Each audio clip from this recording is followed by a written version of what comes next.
In this culture, we have a bad attitude about sex and sexuality.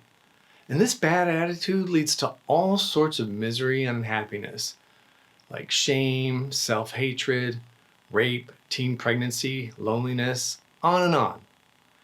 The mission of the Blue Ball Report is to fight this bullshit to restore a healthy balance and healthy attitude towards sex so that people can thrive. This includes accurate, comprehensive, unbiased, non-judgmental, age-appropriate sex education, which is sadly lacking in most places in this country.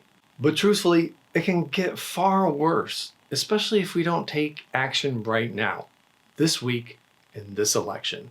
More about that now, this week on the Blue Ball Report.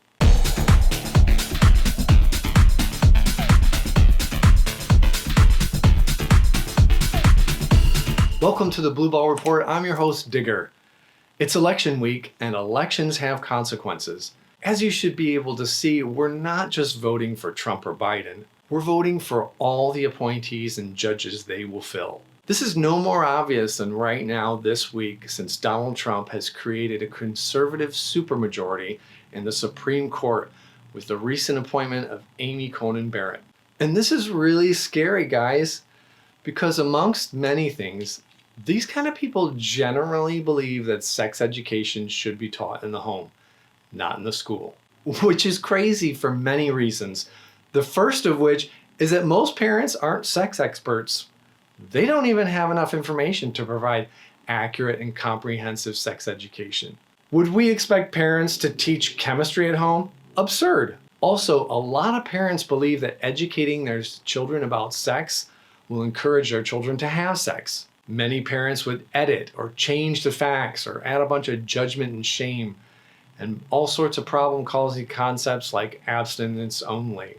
On top of that, consider this. When you were a kid, didn't you feel sheepish about talking to your parents about sex? This seems biologically destined for humans to get an ew factor when thinking about their family as sexual beings.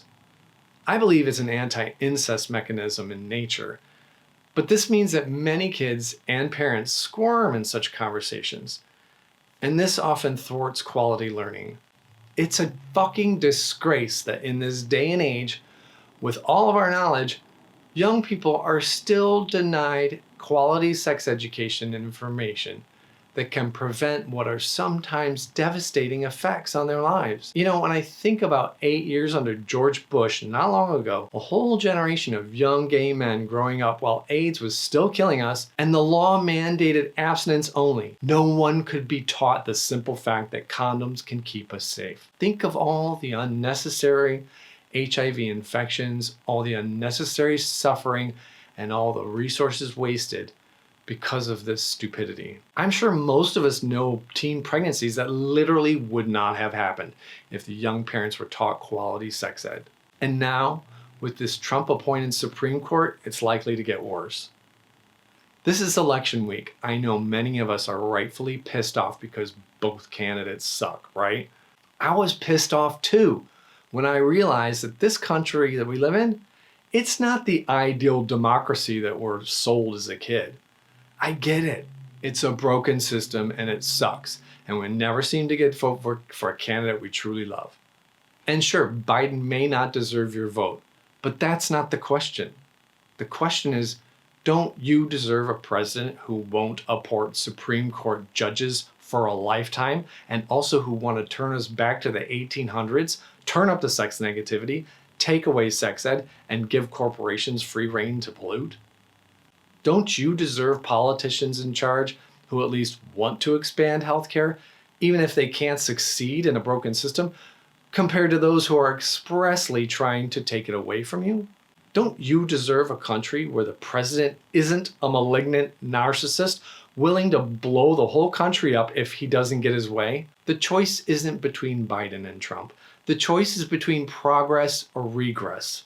Do you want to progress forward alongside with other leading countries, or do you want us to regress backwards to the 1800s? If you support my mission for sexual liberation and sexual revolution, then you need to vote for those who are most aligned with this mission.